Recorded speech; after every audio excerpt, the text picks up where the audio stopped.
이 시간에 저는 한 사람도 이런 제목을 함께 말씀의 은혜를 나누고자 합니다. 우리가 영감의 글을 읽다 보면은 한 사람도 이런 비유를 좀 보게 됩니다. 사실 우리가 이 신약 성경에 있는 사복음서를 읽어 보면은 예수님께 도움을 구하러 온 사람들 중에 예수님으로부터 도움을 받지 못하고 그냥 돌아간 사람은 단 한 사람도 없었다는 것을 우리가 보게 됩니다. 이러한 사실은 우리에게 참 큰 위안이 되고 위로가 아닐 수 없습니다. 이것은 어떤 환경과 처지에서도 우리가 예수님께 나아갈 수 있다는 큰 희망과 격려가 되기 때문에 그렇습니다. 이와 반면에 사탄은 어떻습니까? 사탄은 우리가 도움을 받기 위해 예수님께 나아가는 것을 끊임없이 그리고 필사적으로 방해를 합니다. 또 장애물을 놓습니다. 계속해서 또 낙심시키고 좌절하게 만드는 것이 사탄이 하는 일이죠. 우리가 누가복음 11장에 보면은 문둥병자 이야기가 나옵니다. 당시 문둥병은 모든 질병 중에서 가장 무서운 병이었습니다. 유대인들 간의 이 질병은 죄 때문에 하나님께로부터 받은 심판으로 그렇게 여겨졌습니다. 이 문둥병은 뿌리 깊고도 치명적인 병이었기 때문에 또한 죄의 상징으로도 그렇게 간주되었습니다. 이미 죽은 사람처럼 그렇게 여겨져서 문둥병자 하면은 사람이 사는 곳에서 완전히 격리되었죠. 그래서 무엇이든지 그가 접촉하는 것은 다 부정타는 것으로 여겨졌습니다. 그가 또 숨쉬는 공기조차도 불결하게 여겨질 만큼 그렇게 취급을 받았습니다. 그는 또 자기에게 임한 문둥병을 다른 사람들에게 공포해야만 했습니다. 부정하다, 부정하다. 그래서 자기 근처에 오는 사람이 있다면 자기로부터 모든 사람이 도망가도록 그렇게 경고해야만 했습니다. 예수님께서 그때 공중봉사를 할 경우에 그 당시에는 이런 문둥병자들이 참 많았죠. 그런데 한 문둥병자가 예수님에 관한 소문을 듣게 됩니다. 자기가 듣기로는 그분께 도움을 구하러 온 사람 중에는 한 사람도 그냥 돌려보낸 적이 없다는 그런 소문이었습니다. 그래서 모두가 다 병에서 치유를 받았다는 그런 이야기를 듣게 됩니다. 이 문둥병자의 마음속에 이제 믿음이 솟아오르기 시작했습니다. 이 불쌍한 문둥병자는 이렇게 해서 예수님께 이제 가기로 결심을 합니다. 사람들을 이리저리 피해가면서 가까스로 그는 멀찍이 서서 예수님의 입술에서 나오는 몇 마디 말씀을 귀 기울여 듣기 시작합니다. 그리고 그는 예수님께서 그분의 손을 병자 위에 얹으시는 것을 보았습니다. 그는 절름발이며 또 눈먼 자 그리고 문둥병자와 기타 각색 질병으로 죽어가던 사람들이 아주 건강한 몸으로 일어나서 자기들이 치유받은 것에 대해서 하나님께 찬송하는 것을 듣게 됩니다. 그의 마음속에 다시 믿음이 점점 솟구치기 시작했습니다. 그리고 예수님을 향해서 이제 용기를 가지고 나아갑니다. 예수님께 나아가는 문둥병자의 그 모습을 영감의 글은 이렇게 기록하고 있습니다. 그는 점점 모인 군중에게로 가까이 나아간다. 그는 치유에 대한 복스러운 소망만을 생각한다. 그의 몰골은 몸소리칠 만큼 처절하다. 그를 보자 사람들은 무서워서 뒤로 물러난다. 어떤 사람은 그가 예수님께 가까이 나아가지 못하도록 막기 위하여 힘쓰지만 수포로 돌아간다. 그는 그들을 보지도 그들의 말을 듣지도 않는다. 그들의 혐오하는 표정은 그에게 보이지 않는다. 그는 오직 하나님의 아들만을 바라본다. 그는 죽어가는 자에게 생명을 말씀하시는 그 음성만을 듣는다. 그는 예수님께로 달려와 그분의 발 아래 자기 몸을 던지면서 이렇게 부르짖는다. 주여, 원하시면 저를 깨끗게 하실 수 있나이다. 그때 성경에 보면은 예수님께서 그에게 당신의 손을 얹으신 후 내가 원하노니 깨끗함을 받으라. 이렇게 해서 문둥병자를 치유하는 것을 우리가 성경에서 보게 됩니다. 계속해서 영감의 글은 이렇게 기록하고 있습니다. 그리스도께서는 당신의 치유의 능력을 받기 위해 찾아온 자들을 한 사람도 그냥 돌려보내지 않으셨다. 그분은 당신에게 도움을 간청하는 자들이 그러한 질병을 스스로 끌어들인 것을 아셨으나 그들의 병을 고쳐주기를 거절하지 않으셨다.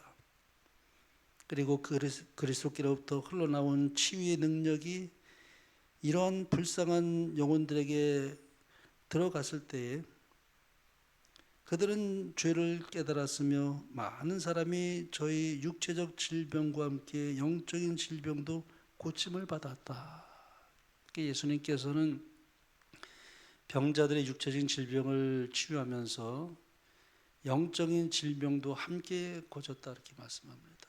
많은 사람들이 그때 나의 병을 고치셨던 그 주님이 나의 모든 죄까지도 용서하실 구주임을 그들이 바라보고 기쁨으로 돌아가며 하나님께 영광을 돌리게 되죠. 우리도 어떤 의미에서 영적으로 생각해 보게 되면 죄로부터 치유함을 받아야 할 나병 환자들이라고 말할 수 있습니다. 그래서 우리는 모두 죄로부터 용서를 받아야 하는데 우리가 하나님께 죄의 용서를 구할 때는 문둥병자를 예수님께서 즉시 치유를 했던 것처럼 우리가 예수님께 나아가 죄의 용서를 구할 때는 즉시 응답을 받는다는 사실입니다. 여기 문둥병자를 보면은 그냥 즉시 예수님께서 치유지 않았습니까? 그것처럼 우리가 예수님께 나아가 우리의 죄를 용서하기를 구할 때는 하나님께서 즉시 그 기도를 응답하신다는 사실이에요. 얼마나 참 놀라운 복음이 아닐 수 없습니다. 영감의 글은 이렇게 말씀합니다. 어떤 치료의 경우에는 예수님께서 구한 바 축복을 즉시 허락하지 않으셨다. 그러나 문둥병의 경우에는 호소하자마자 즉시 응답을 받았다. 우리가 세속적 축복을 위하여 기도할 때는 기도에 대한 응답이 지체될 수도 있고 하나님께서 우리가 구하는 것 외에 다른 것을 우리에게 주실 수도 있다. 그러나 우리가 죄에서 해방되기 위하여 기도할 때는 그렇지 않다. 우리를 죄에서 깨끗하게 하사 당신의 자녀로 삼으시고 우리로 하여금 거룩한 생일을 할 수 있게 하는 것이 하나님의 뜻이다. 그러니까 우리가 언제나 죄를 짓지 않고 주의 말씀대로 순종하기를 원하지만은 그러나 우리가 연약하기 때문에 또 우리의 입술에서 우리 행실에서 우리가 잘못 또 실수하고 넘어지는 그런 경험을 할 때가 있죠. 그럴 때 우리가 주님께 용서를 구하는 기도를 합니다. 우리의 모든 죄를 정말 우리의 마음을 이렇게 찢는 심정으로 나의 죄를 이렇게 자복하며 기도할 때는 한 번도 즉시로 응답하지 않은 경우가 없다는 것입니다. 얼마나 참 하나님께서 우리에게 은혜를 베푸시는지요. 문둥병자를 즉시 취했던 그 예수님의 그 사랑과 은혜와 그 모든 축복이 우리가 어떤 면에서 볼 때 우리를 영원히 죽게 하는 이 문둥병에 죄의 문둥병에 걸린 우리 모두도 우리가 주님께 나아가 용서를 구할 때는 즉시로 우리의 기도를 응답한다고 말씀합니다. 그래서 저는 이 참 탕자의 비유를 한번 또 생각해 보게 됩니다. 누가복음 15장에 보면은 아버지를 떠난 탕자가 이제 먼 나라에 가서 이제 허랑방탕하여 이제 자기의 그 모든 재산을 다 허비해 버리죠. 그리고 나중에는 이제 이제 죽게 되었을 때 그가 일어나 아버지께로 이제 돌아갑니다. 과연 이 탕자가 아버지를 향해 얼마나 갔을까요? 성경에 보면은 아직도 거리가 먼데 그런 말씀이 나옵니다. 마치 죄인과 하나님 사이의 먼 거리를 우리로 하여금 그렇게 연상케 합니다. 그런데 그 다음에 성경에 보면은 이렇게 말씀합니다. 그러니까 아버지 행동이 여기 이렇게 기록되어 있는데요. 아버지가 그를 보고 치근히 여겨 달려가 그랬어요. 당시 유대인들은 이렇게 달려가는 법이 없다 그래요. 그들의 그 어떤 삶의 그 어떤 풍습을 보면은 아버지가 달려가는 법이 없다는 것입니다. 근데 여기 보면은 어떻게 해요? 달려가는 아버지의 그 모습이 보여요. 누가 급히 자리를 좁히고 있습니까? 탕자입니까? 아버지입니까? 아버지가 탕자를 보고 불쌍히 여겨 달려갑니다. 그것은 하나님께서 죄인을 향해 어떻게 불쌍히 여기시는지를 우리에게 알리시며 달려오시는 아버지의 사랑을 우리에게 나타내 보이고 있습니다. 그 영감의 글을 이렇게 말합니다. 만일 그대가 회개하고 그분을 향해 한 걸음만 내딛는다 해도 그분은 재빨리 무한하신 사랑의 팔로 그대를 안아 영접하실 것이다. 하나님을 사모하는 생각이 싹 트는 그 순간에 그분은 그것을 아신다. 기도가 아무리 떠듬거리고 눈물을 아무리 은밀하게 흘릴지라도 그분은 아시며 하나님을 사모하는 마음이 아무리 미약할지라도 하나님의 성령이 마중 나가지 아니하시는 때는 없다. 기도가 입술에서 떨어지기도 전에 마음의 소원이 알려지기도 전에 그리스도께로부터 온 은혜가 인간의 마음에 역사하는 은혜를 만나기 위하여 나아온다. 참 놀라운 하나님의 사랑입니다. 참으로 놀라운 하나님의 은혜가 아닐 수 없습니다. 그러므로 우리가 구원받는 것은 전적으로 오직 하나님의 불쌍히 여김과 하나님의 은혜로 구원받는 것입니다.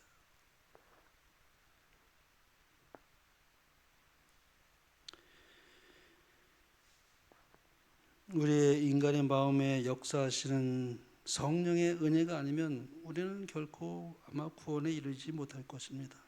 하나님을 찾는 마음이 아무리 미약할지라도 성령께서 마중 나가지 아니하는 때는 없다는 것입니다. 우리의 형편과 처지를 아시고 우리의 연약한 체질을 아시는 하나님께서 당신을 간절히 찾는 사람을 단 한 사람도 돌려보내지 않으신다는 놀라운 하나님의 사랑입니다. 계속해서 영감의 글을 이렇게 기록합니다. 예수님께서는 모든 영혼의 환경을 아신다. 그대는 나는 매우 죄가 많다고 말할는지 모른다. 그대는 그럴 수 있을 것이다. 그러나 그대가 악하면 악할수록 더욱 그리스도가 필요하다. 그분은 울면서 참여하는 사람을 한 사람도 돌려보내지 않으신다. 그분께서는 당신이 나타낼 수 있는 모든 것을 어느 누구에게도 말씀하지 않으시며 오히려 떨고 있는 모든 영혼에게 용기를 가지라고 명하신다. 당신께 나와 용서와 회복을 구하는 모든 사람을 그분은 즐거이 용서하실 것이다. 그 다음에 이에 관련해서 제가 한번 12회를 앓는 12회를 혈루증을 앓던 여인을 한번 생각해 보게 되었습니다. 근데 이 12회를 혈루증을 앓던 그 여인을 보면은요, 예수님부터 치유를 받는데 아주 독특한 그런 사건이었습니다. 예수님께서 이제까지 병자를 낫게 하신 그런 경우를 다 보면은 그 병자들이 예수님께 직접 나와서 도움을 요청하던가 아니면 예수님께서 그 병자를 직접 찾아가서 능력으로 또 명령으로 이렇게 치유를 했습니다. 그런데 이 혈루증 앓는 여인은 예수님께로부터 직접적인 어떤 명령 없이 치유함을 받았습니다. 그러니까 어떤 의미에서 보면은 예수님께서는 그분의 치유하시는 그 능력을 이 여인으로부터 소위 말해서 도적맞은 셈이에요. 참 아주 특별한 경우입니다. 마가복음은 이렇게 말씀합니다. 예수께서 그 능력이 자기에게서 나간 줄을 곧 스스로 아시고 그랬어요. 우리 가운데서 돌이켜 말씀하시는 누가 내 옷에 손을 대었느냐. 그래서 33절에 말씀하기를 여자가 자기에게 이루어진 일을 알고 두려워하여 떨며 와서 그 앞에 엎드려 모든 사실을 여쭈니 그랬습니다. 그러니까 이 여인은 자기가 어떤 환자였으며 또 어떤 마음으로 예수님의 겉옷에 손을 대었는지 그리고 지금 어떻게 해서 기적적으로 치유되었는지 그 사실을 예수님께 상세히 고백합니다. 자, 예수님께서 말씀하셨습니다. 딸아, 내 믿음이 너를 구원하였으니 평안히 가라. 내 병에서 놓여 건강할지어다. 여기서 중요한 사실은 이 여인의 믿음이 그녀를 구원했다. 그렇게 말씀합니다. 믿음이. 물론 치유의 능력은 예수님의 것이지만 그분의 치유하시는 능력을 그분에게서 인출해 간 것은 그 여인의 믿음이었습니다. 그런데 이 여인이 어떻게 그의 옷에만 손을 대어도 구원을 받으리라 이런 믿음을 가질 수가 있었을까요? 제가 한번 성경을 다시 한번 봅니다. 12해를 혈루증으로 알아온 한 여자가 있어 많은 의사에게 많은 괴로움을 받았고 가진 것도 다 허비하였으되 아무 효험이 없고 도리어 더 중하여졌던 차에 뭡니까? 예수의 소문을 듣고 그랬습니다. 예수의 소문을 듣고가 참 중요한 말씀이에요. 그렇죠?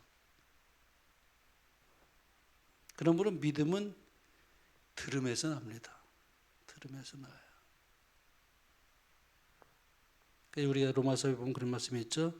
그러므로 믿음은 들음에서 나며 들음은 그리스도의 말씀으로 말미암았느니라. 믿음이 하늘에서 그냥 떨어지는 것은 결코 아닙니다. 말씀을 듣고 말씀을 배우고 그래서 우리가 믿음이 생기는 것이지 그냥 믿음이 생기지는 않아요. 소문을 들었어요. 이 여인이 예수에 대한 소문을 들었습니다. 그 어떤 소문이었을까요? 여기 이제 영감의 글은 이렇게 기록합니다. 그 여인은 모든 재산을 치료하느라 의사에게 다 바쳤으나 불치라는 선고를 받았을 뿐이다. 그러나 그리스도께서 행하신 치료의 소식을 듣자 그 여인의 소망은 되살아났다. 그 여인은 그분께 갈 수만 있다면 고침을 받으리라고 확신하였다. 그러니까 이 여인은 예수님께 도움을 구하러 간 사람들 중에 도움을 받지 못하고 그냥 돌아간 사람은 단 한 사람도 없었다는 그 치료의 소식을 듣고 그분께 나아갈 수만 있다면 고침을 받으라는 확신을 가졌던 것입니다. 그리하여 예수님을 만나고자 이 여인은 이제 집을 떠나게 됩니다. 그러나 해변가와 레위 마태의 집에서 수많은 그 군중들 틈에 예수님을 만날 기회를 두 번이나 놓치고 맙니다. 소망이 절망으로 바뀌려고 하는 그 순간 더 이상 예수님께 갈 수 없었던 그 여인에게 예수님께서 점점 다가오십니다. 영감의 글은 이렇게 기록합니다. 그 여인이 거의 절망하게 되었을 때 예수님께서는 무리를 헤치고 나가시면서 그 여인이 있는 곳에 가까이 오셨다. 절호의 기회가 왔다. 그 여인은 드디어 크신 의원이신 예수님 앞에 있게 된 것이다. 그러나 그 여인은 혼잡 속에서 예수님의 모습을 잠깐 스쳐보았을 뿐 그분에게 말할 수도 없었고 그분을 붙들 수도 없었다. 구조될 유일의 기회를 놓칠까 두려워서 그 여인은 앞으로 밀고 나가면서 혼잣말로 그 겉옷만 만져도 구원을 받겠다고 하였다. 그 여인은 예수님께서 지나가실 때 앞으로 나아가서 예수님의 옷가를 간신히 만지는데 성공하였다. 그러나 그 순간에 그 여인은 자기가 나았다는 것을 알았다. 그 한 번의 만짐에 그 여인의 일생의 믿음이 집중되었고 그 즉시로 그 여인의 고통과 쇠약함은 완전한 건강의 활력으로 바뀌었던 것이다. 그 여인이 거의 절망하게 되었을 때 예수님께서는 무리를 헤치고 나아가시면서 그 여인이 있는 곳에 가까이 오셨다고 말씀합니다. 이게 성경에 나오는 얘기입니까? 성경에 이런 얘기 안 나오잖아요. 계시를 받지 않고 영감을 받지 않고 이렇게 표현할 수가 없죠. 엘렌 G. 화이트는 그런 것을 생생하게 그 여인이 어떻게 예수님부터 치유를 받는지 그것을 이렇게 말씀하고 있습니다. 여기에 놀라운 복음이 있습니다. 사탄은 언제나 죄인이 하나님께 나아가 구원을 받으려 할 때마다 언제나 방해를 놓습니다. 하나님께서 불어넣으신 소망과 믿음을 실망과 낙담과 절망으로 바꿔 멸망시키려고 합니다. 그러나 하나님께서는 그분을 찾는 영혼을 단 한 사람도 방관하지 아니하시고 찾아오신다는 사실이에요. 그러므로 하늘에 가면은 자기에게 공로를 돌릴 사람은 아마 한 사람도 없을 것입니다. 그렇죠? 하늘에 가면은 우리가 정말 내가 이렇게 했기 때문에 이렇게 노력해서 내가 이렇게 참 하늘나라에 왔다고 생각할 수 있는 사람은 한 사람도 없을 것입니다. 모든 것이 다 하나님의 은혜였고 또 하나님께서 나를 불쌍히 여기시고 이러이러한 과정이 다 있었기 때문에 내가 자복할 수 있었고 죄를 깨달을 수 있었고 주님의 사랑을 알고 그 사랑 안에 안겨지는 그 모든 과정은 전적으로 모든 것이 다 하나님의 은혜였다는 것을 고백하지 않을 수 없게 될 것입니다. 그래서 영감의 글은 이렇게 기록합니다. 구속받은 자들이 일제히 다음과 같은 찬양의 노래를 부르는데 그 소리는 하늘 공간에 메아리치고 또 메아리친다. 구원하심이 보좌에 앉으신 우리 하나님과 어린 양에게 있도다. 천사들과 스랍들도 소리를 합하여 찬송한다. 구속받은 자들은 사탄의 세력과 악의를 보아왔기 때문에 그리스도의 권세 외에는 어떤 능력도 그들을 승리자가 되게 할 수 없었다는 점을 과거 어느 때보다 절실하게 깨닫는다. 그 빛나는 무리들 가운데는 마치 자기 자신의 능력과 선행으로 승리한 것처럼 구원을 자기 공로에 돌리는 자는 한 사람도 없다. 한 사람도 없다 그랬어요. 예. 그런 사람은 한 사람도 없다는 얘기는 그런 사람은 하늘에 갈 수가 없다는 얘기나 또 마찬가지죠. 그들이 어떠한 일을 하고 어떠한 고난을 받았는지에 대해서는 한마디도 말하지 않는다. 오직 모든 찬미의 내용과 모든 찬양의 주제는 구원하심이 우리 하나님과 어린 양에게 있다는 것이다. 우리가 이 땅에 살면서 때로는 주님을 믿기 때문에 이르러 오는 많은 시련도 있을 수 있고 또 핍박이 있을 수 있고 또 순교를 당하기도 하고 그러죠. 근데 하늘에 가서는 그런다 할지라도 한마디도 말하지 않는다는 것입니다. 참 놀라운 사실이에요. 하나님의 그 놀라운 사랑과 은혜와 그 하늘의 그 모든 천국을 바라볼 때 내가 행한 그 어떤 것도 한마디도 말하지 않는다는 그런 표현이 여기 성경에 나옵니다. 영감의 글에 그렇게 기록되어 있습니다. 예수님께서는 그분의 백성을 한 사람도 구원에서 잃어버리지 않도록 미리 말씀하시고 또 교훈하시고 또 예언하시고 미리 경고하십니다. 우리가 말씀에 유의하고 또한 예언을 통해서 미리 말씀하신 경고를 무시하지만 않는다면 하나님께서는 그분의 백성을 반드시 구원하시게 넉넉하신 그 모든 자원을 총동원해서 우리를 구원한다는 사실을 우리가 여기서 보게 됩니다. 누가복음 24장에 보면은 예수님께서는 제자들에게 이제 다가올 예루살렘 멸망의 징조를 이렇게 미리 보여주면서 그들에게 피하는 방법을 가르쳐 주셨죠. 그래서 여기 누가복음에 이렇게 말씀합니다. 너희가 예루살렘이 군대들에게 에워싸이는 것을 보거든 그 멸망이 가까운 줄을 알라. 그때 유대에 있는 자들은 산으로 도망할지며 성내에 있는 자들은 나갈지며 촌에 있는 자들은 그리로 들어가지 말지어다. 이 날들은 기록된 모든 것을 이루는 형벌의 날이니라. 이 말씀에 유의한 사람은 다 어떻게 했을까요? 한 사람도 멸망당하지 않았다는 것입니다. 우리 영감의 글에 이렇게 말씀합니다. 그리스도인은 예루살렘이 멸망할 때 한 사람도 죽임을 당하지 않았다. 그리스도께서 당신의 제자들에게 미리 경고하셨으므로 그분의 말씀을 믿은 모든 사람은 그 약속의 징조에 유의했다.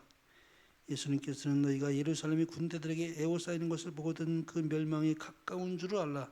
그때 유대에 있는 자들은 산으로 도망할지며 성내에 있는 자들은 나갈지며라고 말씀하셨다. 근데 이 다음에 이제 기록된 것이 이렇게 나옵니다. 로마군은 세스티우스의 지휘 아래 그 성을 포위하였다. 그러나 모든 면에서 즉각적으로 공격하기에 유리한 것처럼 보였을 때에 그들은 갑자기 그 포위를 뚫고 그 포위를 풀고 퇴근하였다. 성 안에 포위되어 있던 사람들은 적군을 격퇴할 수 없음을 보고 항복하려던 찰나였는데 그때 아무런 명백한 이유 없이 로마의 대장은 군사를 철수시켰다. 참 놀라운 일이죠. 막 이제 항복하려는 찰나에 아무런 이유도 없이 로마의 군대가 철구라는 것입니다. 하나님의 자비로운 섭리가 하나님의 백성의 유익을 위하여 사건들을 조종하고 계셨다. 약속된 징조가 기다리고 있는 그리스도인들에게 주어졌다. 이제 구주의 경고를 순종하고자 하는 모든 사람들에게 이때가 절호의 기회였다. 하나님께서는 유대인이나 로마인을 막론하고 그리스도인들이 도망하는 일은 막을 수 없도록 사건들을 그렇게 조종하셨다. 세스티우스가 퇴각하는 것을 본 유대군은 예루살렘 성에서 나가서 물러가는 적군을 추격하였다. 그리하여 두 군대가 교전하는 동안에 그리스도인들은 성을 빠져나갈 기회를 얻게 되었다. 그들은 지체하지 않고 안전한 곳, 즉 요단강 건너편 베레 땅에 있는 벨라성으로 피난하였다. 그러니까 하나님의 백성들을 하나님은 다 보고 계시고 그래서 미래에 일어날 그 모든 일에 대해서 예언하시고 경고하시는데 그것을 유의하고 그것을 늘 마음에 두는 사람들은 그 말씀에 의해서 피할 수 있도록 하나님은 사건을 조정하시고 섭리하시고 그렇게 인도하신다는 사실이에요. 예루살렘에 이랬던 경험은 이미 마지막 때 우리 모든 그리스도인들을 위한 경험이기도 합니다. 그래서 우리가 점점 더 이제 예언의 성취가 이 참 임박하게 이렇게 일어나고 있는 마지막 때에 세상 일이 이렇게 일어난 그 모든 것들은요, 그냥 우연의 일치처럼 보일지는 모르지만 사람들이 보기에는 그러나 절대 우연의 일치는 아니고 하나님께서 사건들을 조정하고 계시고 섭리하신다는 놀라운 사실을 우리가 보게 됩니다. 우리 한국도 마찬가지예요. 하나님께서 우리 한국에 있는 모든 그리스도인들을 구원하기 위해서 사건들을 조종하고 계시고 섭리하고 계신다고 하는 놀라운 사실입니다. 자, 이제 사도행전 이제 말씀을 마치면서 여기 예레미야 있는 말씀을 제가 한번 한번 보겠습니다. 너희가 전심으로 나를 찾고 찾으면 나를 만나리라 그랬습니다. 여기서 이 말하고 있는 전심으로라는 말은 만날 때까지 찾는 마음이, 포기하지 않고 끝까지 주님을 만날 때까지 찾는 마음이. 혹시 사탄이 절망이라는 이 거대한 방해물을 설치해 놓는다 할지라도 그것을 또 그렇게 포기하려고 하지만은, 그러나 우리의 구주가 되시는 예수님께 우리가 찾고 찾을 때 우리를 고아와 같이 버려두지 않는다고 약속합니다. 저는 옛날 그런 생각도 해봤어요.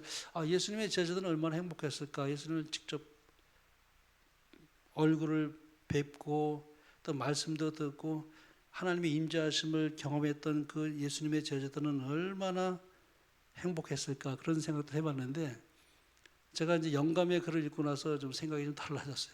여기서 영감의 글은 이렇게 말합니다.